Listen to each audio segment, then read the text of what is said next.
آیا افغان لوبغاړي هم د ویسټ انډیزیانو په څیر د پیسو لپاره لوبه کوي؟ سلام او مینه خوږو نازنینو دوستانو، ستړي مه شئ، وخت مو په خیر. همدا مهال تاسو ګورئ افغان ټایپس چینل. کوم افغان ټایپس تر اوسه پورې نه یې سبسکرایب کړی، سبسکرایب یې کړئ او سره څنګ کې د بیل نشان هم وهئ.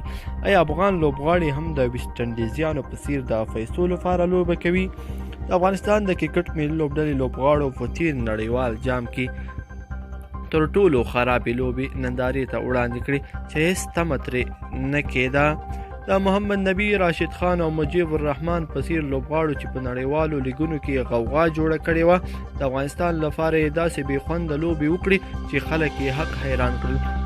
خو له نړیوال جام وروسته بیا هماغه لوبغاړي په لیګونو کې ښه ځلیږي او ښې لوبې کوي.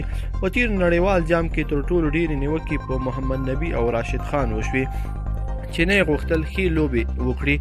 د دوی د ګلبدین نایب له کپتانۍ سره مخالف و او د نوموړي له ټاکل کېدو سره په ټویټر کې ولیکل چې ګلبدین باید په اوس وخت کې کپتان شوی نه وای. اوس پوښتنه دا ده، څنګه هغه لوبغاړي چې د انګلند په پیچونو کې د خپل وطن لپاره ښې لوبې ونه کړي، د انګلند په ویټالټي بلاست شلاوریز لیګ کې ښه ځلیږي؟ آیا له ګلبدین سره د لوبغاړو اختلاف سبب شوی و چې راشد او نبي ښې لوبې ونه کړي، او که دا لوبغاړي د ویسټ انډیزیانو په څیر یوازې په لیګونو کې د پیسو لپاره ښه لوبه کوي خو خپل وطن ته یې ملا ماتوي؟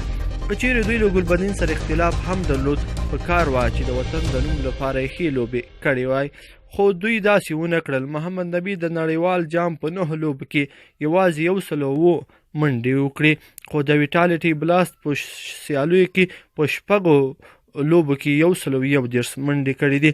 همدې لوبغاړي په نړیوال جام کې 83 اورونه ولوبول، 315 منډې ورکړې او 10 ویکټې یې واخیستې. خو په اوسني لوبېدونکي شلاوریز لیګ کې په 6 لوبو کې 15 ویکټې اخیستې دي.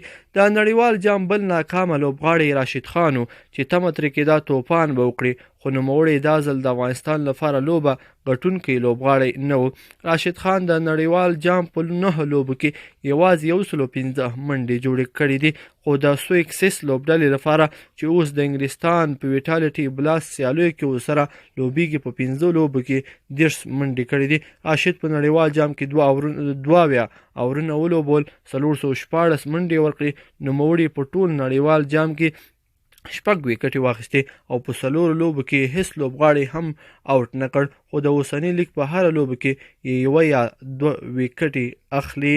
که ویډیو مو خوښه شوې وي در سره لایک کړئ او نورو دوستانو سره هم شیر کړئ. مننه.